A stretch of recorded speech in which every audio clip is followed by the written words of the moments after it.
Mīlestība. Šķiet, par šo tēmu ir runāts un rakstīts vairāk nekā par jebko citu, vai ne? Un tomēr, jo vairāk par to domā, jo sarežģītāk viss kļūst. Gadsimtiem ilgi filozofi ir mēģinājuši atšķetināt šo lielo mīklu. Tāpēc šodien mēs ielūkosimies viņu atziņās un paskatīsimies, vai varam tikt nedaudz tuvāk skaidrībai. Un, protams, tas mums noved pie tā lielā jautājuma, kas katram ir kādreiz bijis prātā. Kas tad īsti ir tā īstā mīlestība? Tā, par kuru raksta grāmatās un rāda filmās, kā lai to atšķir no tās trakās iemīlēšanās sākumā, no kaislas, kas uzliesmo un varbūt nodziest. Lūk, te mums talkā nāks filozofija. Labi, sāksim ar vienu ļoti, manuprāt, elegantu pieeju. Tā nāk no senās Indijas, un tās spēks ir vienkāršībā. Tā vietā, lai mēģinātu mīlestību uztvert kā vienu milzīgu, nesaprotamu jēdzienu, šī ideja to sadala 3 daļās, tādos kā pamatelementos. Un lūk, kāda ir šī pamatideja? Iztēlojieties mīlestību kā tādu stabilu 3 stūri, kur katrs stūris ir vienlīdz svarīgs. Viens stūris ir dvēsele, otrs prāts un trešais miesa. Saskaņā ar šo seno koncepciju, īsta pilnīga mīlestība var pastāvēt tikai tad, ja šīs 3 tieksmes ir harmonijā. Ja viens stūris pazūd, visa konstrukcija kļūst nestabila. Tātad, kā tas darbojas praksē? Pavisam vienkārši. Pirmkārt, dvēsele. Tā meklē otru dvēseli, un no tā rodas draudzība, tā dziļā, patiesā saikne. Tālāk prāts. Prāts meklē prātu, ar kuru ir vērts sarunāties, kuru var cienīt, un no tā rodas cieņa. Un, protams, trešais elements – miesa. Miesa tiecas pie miesas, radot vēlmi, kaisli, pievilcību. Un tikai tad, kad šie 3 pīlāri – draudzība, cieņa un vēlme stāv stingri kopā, tad, lūk, tā ir tā pilnīgā mīlestība. Bet ziniet, senie indieši nebija vienīgie, kas mēģināja mīlestību sadalīt pa plauktiņiem. Dodamies nedaudz uz rietumiem, uz seno Grieķiju, un tur kļūst vēl interesantāk. Izrādās, Grieķiem pat nebija viena vārda mīlestība, viņiem bija vesela bukete vārdu, katrs ar savu nozīmi. Tā ir kā tāda mīlestības veidu karte. Viņi tiešām prāta atšķirt nianses no tās trakās kaislīgās romances līdz pat tādai klusai nesautīgai ziedošanās sajūtai. Lai neapjuktu visos tajos veidos, mēs šoreiz aplūkosim 3 pašus galvenos – erotu, filiju un agapi. Jo, ticiet man, šie 3 jēdieni joprojām ir neticami aktuāli. Sāksim ar erotu. Tas ir tas sprādziens. Tā ir tā kaisle, tauriņu vēderā, romantika. Tā intensīvā vēlme būt otram tuvu. Būtībā erots ir tā dzirkstele, kas aizdedzina ugunskura. Absolūti nepieciešama sākumā, bet, kā mēs tūlīt redzēsim, ar vienu dzirksteli vien ugunskurs ilgi nedegs. Un lūk, te spēlē ienāk filija, un šī ir pavisam cita opera. Filija tā ir dziļa, patiesa draudzība. Tā nav par tauriņiem vēderā, bet gan par uzticēšanos, kopīgām vērtībām, par to sajūtu, ka ar šo cilvēku var runāt par visu. Interesanti, ka, piemēram, Aristoteles uzskatīja, ka filija ir daudz vērtīgāka un noturīgāka par to trakulīgo erotu. Un tad ir agape. Šis ir, tā teikt, augstākais līmenis. Tā ir pilnīgi nesavtīga, beznosacījuma mīlestība, tā, kas neko negaida pretī. Tā ir mīlestība pret cilvēci kopumā, tāda dziļa empātija, kaut kas gandrīz garīgs. Tas ir ideāls, uz kuru tiekties.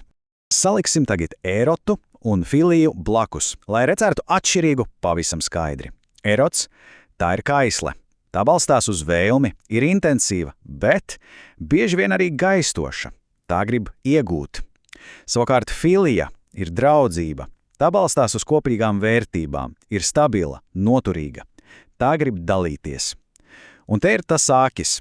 Erots bez filijas ir tikai īslaicīga aizraušanās, bet filija bez erota var būt, vienkārši laba draudzība. Vislabākajās attiecībās, protams, abi dejo kopā. Labi, tagad, kad mums ir šie rīki, indiešu trīsvienība un grieķu karte, mēs varam ķerties klāt vienam ļoti izplatītam un, jāsaka, bīstamam mītam. Mītam par to, ka mīlestība nozīmē otru cilvēku, tā kā pasavināt. Jo tas tiešām ir jautājums, kas daudzus biedē, vai ne? Ja es kādu iemīlēšu, vai tas nozīmē, ka man būs jāatsakās no sevis, no savas brīvības? Filozofi saka, nē, patiesībā tieši otrādi. Un te ir fantastisks citāts no Mazā prinča autora Antoāna de Saint-Exupéry. Viņš raksta: nejauc mīlestību ar īpašnieciskuma neprātu, kas izraisa visnežēlīgākās ciešanas. Instinkts, kurš liek visu sagrābt savā īpašumā, un tas ir mīlestības pretstats. Paskatieties, cik spēcīga pateikts. Nevis daļa no mīlestības, bet tās pretstats, tātad vēlme kontrolēt otru, nav mīlestība. Punkts. Un šī tabula to parāda perfekti. Paskatieties, mīlestība dod brīvību, bet īpašnieciskums grib kontrolēt. Mīlestība balstās uz uzticību, bet īpašnieciskums uz bailēm. Bailēm pazaudēt. Un pats galvenais – mīlestība svin otru cilvēku individualitāti. Tā priecājas, ka otram ir savi draugi, savi hobiji, bet īpašnieciskums pieprasa, lai otrs pielāgojas, lai kļūst par daļu no manis, un tādējādi iznīcina tieši to cilvēku, kuru it kā mīlēja. Tātad, pie kā mēs nonākam? Pie tā, ka īsta mīlestība ir iespējama tikai tad, ja divi brīvi cilvēki izvēlas būt kopā, bez nosacījumiem, bez gaidām, ka otrs kaut ko ir parādā. Tā nav darījums, es tev šo, tu man to, tā nav cietums. Tā drīzāk ir kā divi koki, kas aug blakus, katrs ar savām saknēm, bet zari savijās kopā. Labi, esam salikuši kopā daudz puzles gabaliņu. Senā Indija, Grieķi brīvības jautājums. Mēģināsim to visu tagad savilkt kopā vienā lielākā bilde. Ko tad galu galā nozīmē mīlēt pa īstam, redzot otru cilvēku tādu, kāds viņš ir? Šeit ir viena diezgan gudra definīcija. Mīlestība kā estētiski morāla attieksme. Zinu, izklausās sarežģīti, bet patiesībā doma ir ļoti skaista. Padomājiet par to šādi. Estētiskā daļa nozīmē, ka mēs otrā cilvēkā saskatām unikālu skaistumu, ne tikai fizisku, bet dvēseles skaistumu. Un morālā daļa nozīmē, ka mēs cienam viņa būtību, viņa vērtības. Būtībā mēs redzam un mīlam visu cilvēku, gan viņa skaistumu, gan viņa labestību.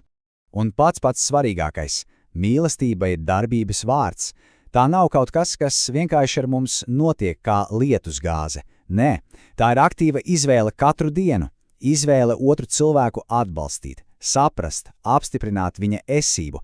Tā ir nemitīga rīcība, nevis tikai pasīva sajūta, kas sēž sirdī. Un es gribētu noslēgt ar šo, manuprāt, ģeniālo Romaina Rolāna citātu: pasaulē ir tikai viens īsts heroisms – redzēt pasauli tādu, kāda tā ir, un tomēr to mīlēt. Un padomājiet par šo. Viņš paceļ mīlestību vēl augstākā līmenī.